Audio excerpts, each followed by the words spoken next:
નમસ્કાર બાળ મિત્રો, આજે આપણે શ્રી વિવેકાનંદ સ્કૂલિંગ સિસ્ટમ સંચાલિત શિવશક્તિ વિદ્યાલયમાંથી ધોરણ 6ના વિદ્યાર્થીઓને લઈ અને આપણા વાલીશ્રી કીર્તિબેનના ખેતરની અંદર પ્રાકૃતિક ખેતી શું છે એને જાણવા માટે આવ્યા છે।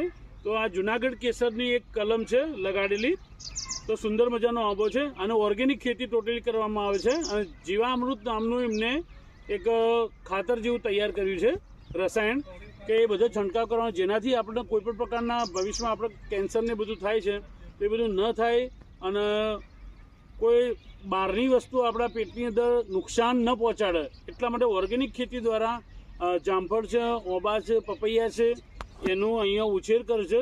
વધુ માહિતી તમને આપણે વાલીશ્રી કીર્તિભાઈ આપશે। નમસ્કાર મિત્રો, આપણા વિવેકાનંદ હાઈસ્કૂલમાંથી આવ્યા છીએ।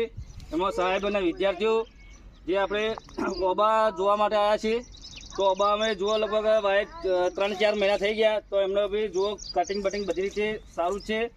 પ્લસ એમાં અમે લસકાનું બી વાવેતર કર્યું છે, જેથી કરીને કે 2 ખેતી લઈ શકો, એક આંબા બી તૈયાર થાય અને પ્લસ કે લસકો એટલે લસકો ઘાસચારા માટે ગાયો ભેંસો બી હોય, તો એમાં કોઈ ખાતર યુરિયા ડીએપી નોખવામાં આવે ને, એટલે લસકો બી એકદમ ઓર્ગેનિક જ કહેવાય। લસકો નહીં ખાવાથી એનું દૂધ બી સારું આવે, કોઈ બીમારી ના થાય।